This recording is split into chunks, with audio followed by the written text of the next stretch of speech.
Assalamualaikum warahmatullahi wabarakatuh. Salam kebaikan dan kesejahteraan untuk kita semua. Semoga dalam video kali ini dijumpai dalam keadaan sehat dan tentunya selalu semangat dalam menjalankan aktivitas sehari-hari.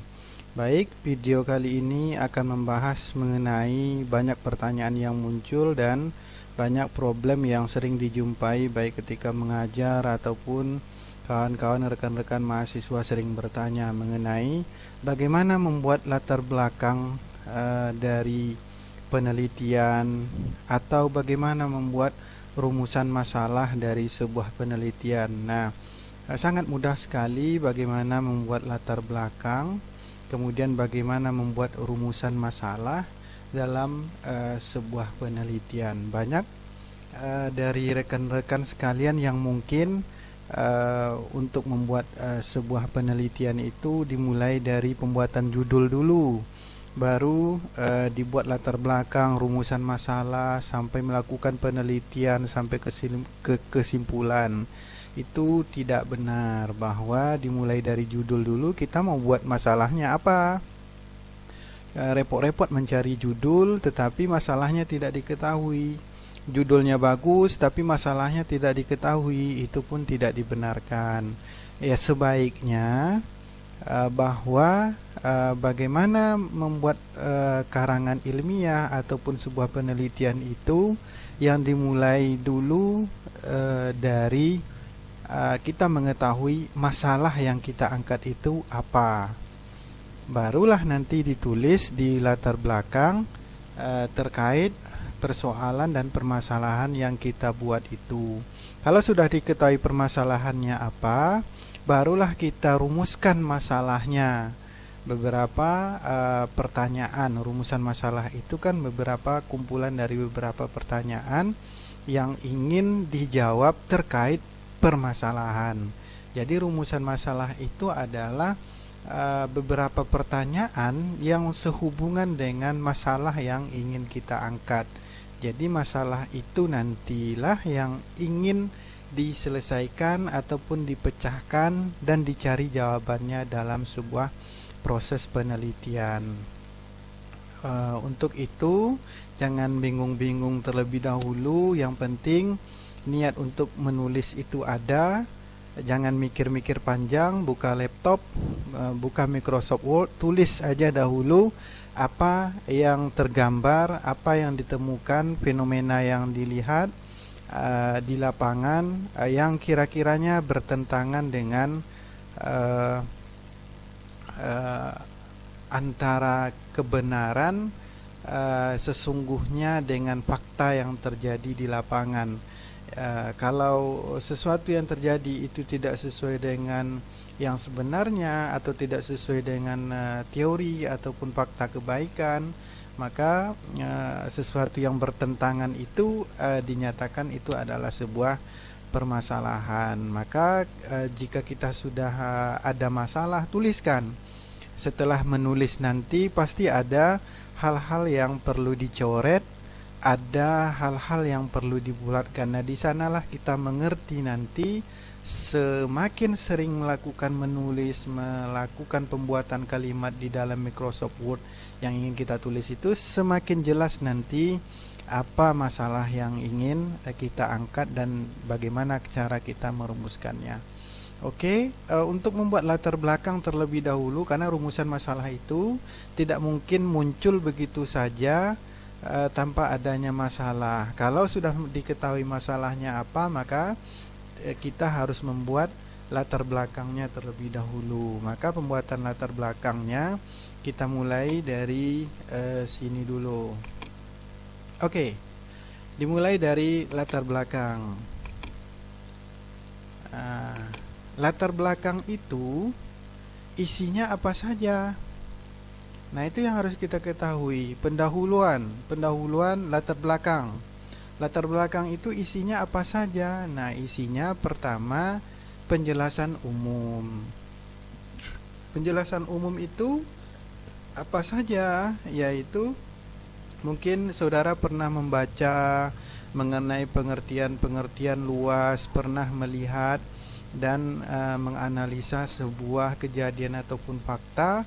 Lalu saudara definisikan, saudara jelaskan di paragraf pertama dalam sebuah penelitian saudara itu. Nah, ini penjelasan umum ini terkait persoalan yang ingin saudara angkat itu saudara jelaskan dahulu penjelasan umumnya. Ini tidak berkaitan dengan teori, sudut pandang kita mengenai fakta atau problem yang ada itu bagaimana. Kemudian dilanjutkan ke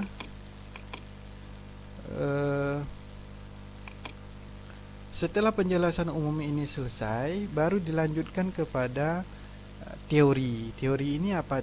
Tentu teori ini yang menjelaskan tentang masalah yang kita ungkap, atau teori ini mendukung tentang masalah yang ingin kita bahas dalam sebuah tulisan nanti. Setelah teori, ada undang-undang atau peraturan barangkali. Ini sebagai pendukung ataupun pelengkap dari teori ini, bahwa kalau di bidang pembangunan, kalau di bidang lingkungan, nanti pasti ada undang-undang dan peraturan yang dibahas. Maka cantumkanlah undang-undang dan peraturan yang berkaitan dengan persoalan yang dibahas. Kemudian setelah undang-undang, baru jelaskan tentang objek kajian yang saudara ingin melakukan kajian.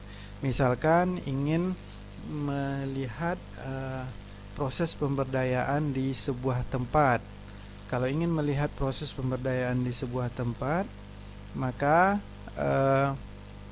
saudara harus jelaskan tempat itu telah melakukan apa saja. Tempat itu telah melakukan proses pemberdayaan yang seperti apa. Nah, kalau itu sudah dijelaskan, saudara jelaskan juga apakah di tempat lain sudah dilakukan proses pemberdayaan seperti di tempat yang saudara ingin lakukan penelitian. Kalau sudah, bagaimana pula bedanya? Kalau belum, berarti saudara harus menjelaskan tentang tempat yang saudara ingin lakukan teliti itu. Kalau sudah diketahui dan dijelaskan tentang objek kajian itu, barulah diungkapkan terakhir tentang permasalahan. Permasalahannya apa saja? Nah, terkait tentang objek kajian yang telah dijelaskan tadi.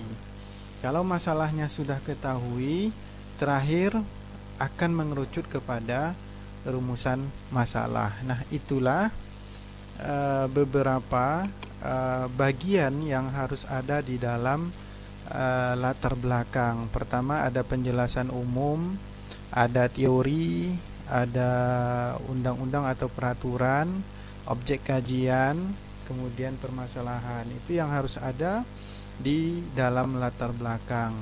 Terakhir nanti setelah permasalahan, berarti penjelasan yang selanjutnya ke rumusan masalah. Nah, langsung saja kita praktekkan.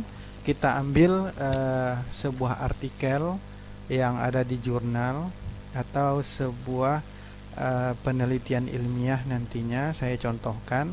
Di sini sudah saya siapkan filenya mengenai judulnya. Judulnya adalah terkait tentang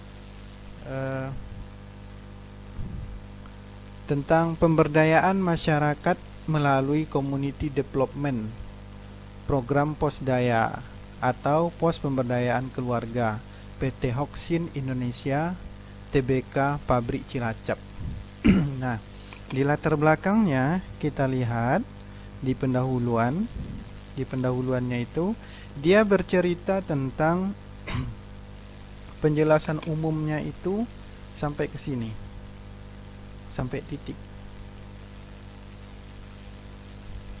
Nah, penjelasan umumnya bagaimana? Perusahaan harus menyelaraskan pencapaian kinerja dengan kinerja sosial dan kinerja lingkungan atau disebut dengan triple bottom line performance. Penyelenggaraan ketiga kinerja tersebut pada akhirnya akan membuat perusahaan mampu meraup berkah dan keuntungan yang langgeng. Untuk penyelenggaraan kinerjanya serta tetap menjunjung tinggi kepedulian terhadap lingkungan dan masyarakat, perusahaan mengubah strategi Corporate Social Responsibility atau CSR. Nah, masuk kepada teori. Nah, ini adalah penjelasan umum tadi. Teorinya adalah CSR merupakan kewajiban asas perusahaan yang tidak bisa dihindari. Dasar argumentasinya, ini teorinya. Teori akuntabilitas korporasi. Menurut teori ini, perusahaan bertanggung jawab atas semua konsekuensi yang ditimbulkan dari operasional perusahaan. Nah, jadi di sini teorinya bahwa dalam teori CSR itu perusahaan bertanggung jawab atas semua konsekuensi yang ditimbulkan oleh setiap aktivitas ataupun operasional perusahaan.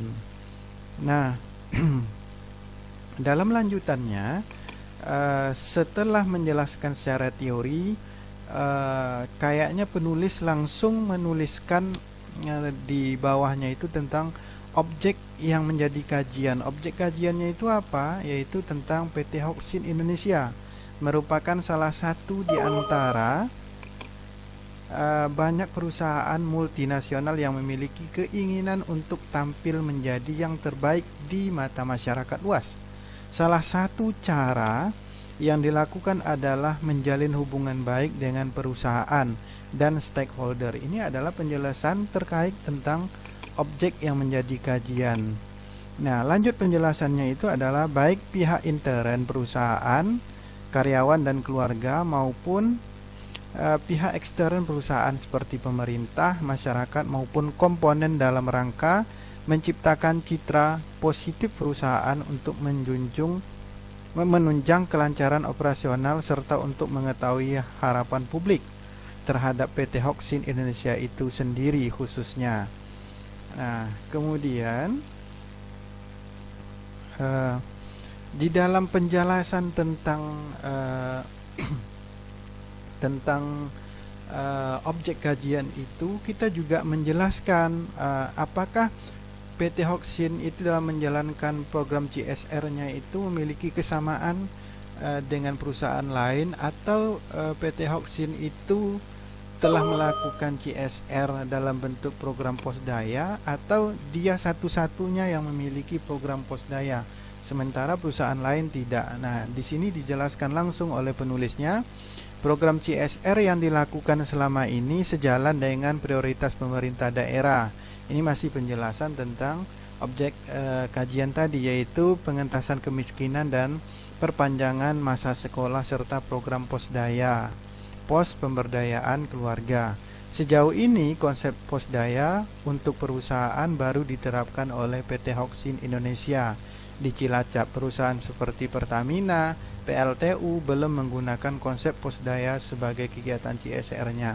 Ternyata di sini penulis artikel ini menjelaskan bahwa di dalam objek kajiannya itu CSR oleh PT Hocksin Indonesia ini pertama kali di Cilacap dilakukan program posdaya. Sementara perusahaan lain yang notabene besar sama Hocksin itu tidak melakukan. Nah, setelah itu barulah diketahui masalahnya. Nah, di sini dia buat masalahnya. Dipaparkannya masalah. Dari latar belakang tersebut, dalam penelitian kali ini fokus permasalahan utama yang akan peneliti kaji adalah bagaimanakah implementasi program Community Development Posdaya PT Hocksin Tbk pada masyarakat. Nah, dalam hal ini dia ingin melihat implementasi program posdaya tadi. Yang jelas pasti dalam masalahnya yang ingin dia lihat, dia mengetahui bahwa program posdaya ini hanya satu-satunya yang dimiliki oleh PT Hocksin Indonesia. Sementara perusahaan seperti Pertamina, PLTU dan lainnya tidak memiliki program ini. tentu si penulis ingin melihat seperti apa sih program Posdaya ini di dalam PT Hoxin ini. Maka harus dilihat, kalau seperti apa itu harus dilihat seperti implementasi program community development itu sendiri.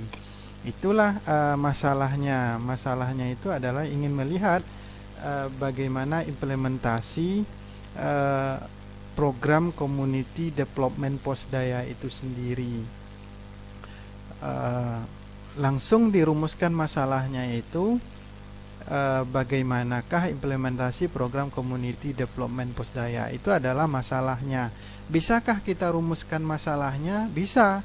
Barangkali kalau peneliti di dalam artikel ini memfokuskan masalahnya itu bagaimana implementasi program community development Posdaya PT Hoxin, barangkali rumusan masalahnya bisa kita kerucutkan bagaimana proses program community development Posdaya oleh PT Hoxin Tbk. Itu pertanyaan pertama, rumusan masalahnya. Bisa lagi rumusan masalah yang kedua, bagaimana metode ataupun bagaimana pelatihan yang dilakukan oleh program community development Posdaya PT Hoxin Tbk. Ditambah lagi pertanyaannya ketiga atau rumusan masalah yang ketiga, bisa lagi apa saja yang menjadi faktor pendukung ataupun faktor penghambat program community development Posdaya oleh PT Hoxin Tbk pada masyarakat di Cilacap itu. Itu beberapa rumusan masalah dari masalah yang diuraikan oleh penulis artikel ini di dalam latar belakangnya. Nah, adakah contoh lain selain artikel yang terdapat di jurnal ini? Ada, penulis telah membuka sebuah penelitian ilmiah. Nah, penelitian ilmiah ini dia mengangkat, dia menulis di latar belakang itu, dari pendahuluan itu menulis di latar belakang. Judul penelitian ini adalah tentang problematika pemberdayaan masyarakat miskin. Nah, kalau problematika pemberdayaan masyarakat miskin, seperti apa isi latar belakangnya? Tetap seperti tadi, penjelasan umum terlebih dahulu atau dimulai dari teori dahulu boleh, baru penjelasan dan analisanya. Nah, ini dimulai dari teori. Salah satu dilema pemberdayaan masyarakat adalah program pemberdayaan yang tidak sustainable. Pemerintah menjalankan tanggung jawab sosial dengan mempertahankan kondisi sosial masyarakat. Kemudian masyarakat diajak berpartisipasi, dipersuasi, ternyata tidak terjaga keberlanjutannya. Nah, itu adalah teori-teori yang menjelaskan fakta sosial yang terjadi beberapa tahun belakangan. Nah, penjelasan itu juga didukung oleh teori yang ada, seperti yang dijelaskan oleh Aziz Muslim. Masyarakat yang sadar adalah masyarakat yang mengetahui potensi dirinya sendiri. Kemudian setelah dijelaskan secara teori, maka masuk lagi kepada objek yang menjadi kajian. Objek yang menjadi kajian di sini adalah pusat pelatihan. Pusat pelatihan itu harus dijelaskan apa metodenya, bagaimana program yang dia lakukan, apa saja pelatihan yang dia lakukan, kemudian bentuk pelatihannya bagaimana. Nah, itu harus dijelaskan di dalam latar belakang ini. Adakah undang-undang yang mengaturnya proses pelatihan itu? Kalau ada, dijelaskan dan ditampilkan di dalam ini. Maka terakhir, ini undang-undang ataupun peraturannya dijelaskan. Pemerintah RI nomor 1 SM tahun 2012 tentang pengelolaan dan sertifikat tentang pelatihan. Ada juga peraturan daerahnya. Ini peraturan daerahnya tentang pemerintah kabupaten yang membahas mengenai proses pelatihan tersebut. Nah, lalu apakah proses pelatihan itu sudah dilakukan di berbagai tempat pemberdayaan? Tentunya di dalam tulisan ini proses pelatihan yang dilakukan itu berbeda di tempat proses pemberdayaan yang lain. Tentunya dalam latar belakang ini penulis ini juga menjelaskan bagaimana juga mentitik beratkan fokus permasalahannya itu tentang bagaimana implementasi program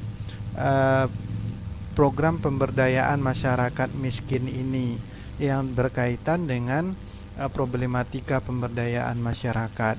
Nah, lanjut kepada kalau berbicara tentang implementasi tadi, tentu kita berbicara tentang rumusan masalahnya, karena sudah diketahui apa masalahnya.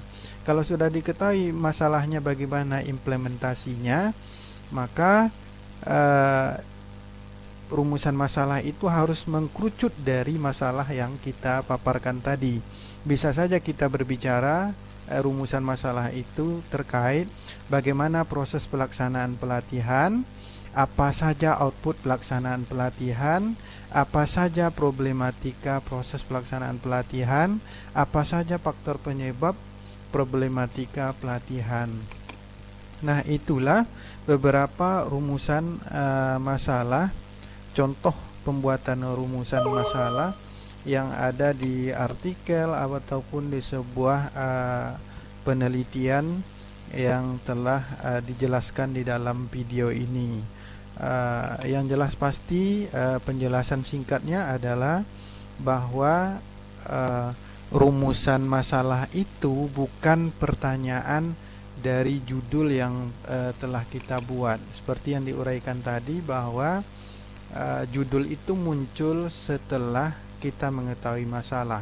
Seperti PT Hoksin ini, jikalau kita sudah mengetahui masalahnya adalah bagaimana implementasi program community development itu di PT Hoksin, maka rumusan masalahnya adalah pemberdayaan maka judulnya adalah pemberdayaan masyarakat melalui program community development PT Hoksin Tbk Cilacap.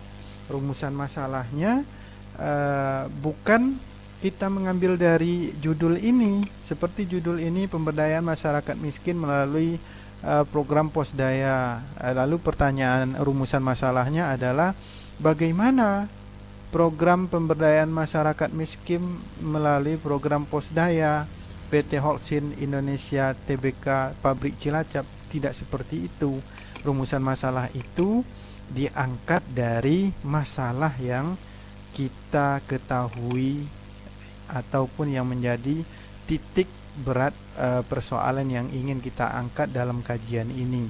Dalam kajian ini masalahnya tadi adalah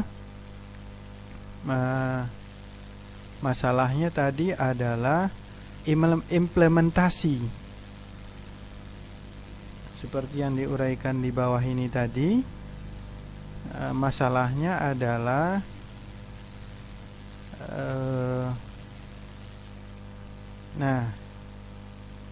bagaimana implementasi program community development posdaya oleh PT Hoksin. Nah, kalau berbicara bagaimana implementasi, berarti rumusan masalahnya yaitu bagaimana implementasi itu program posdaya itu oleh PT Hoksin. Bisa nggak diuraikan lagi dalam rumusan masalah mengenai implementasi ini? Bisa. Maka yang diuraikan dalam rumusan masalah itu tentang implementasi ini. Buatlah rumusan masalahnya. Pertama, bagaimana proses program posdaya oleh PT Hoksin. Kemudian yang kedua, apa saja metode yang digunakan dalam program posdaya oleh PT Hoksin.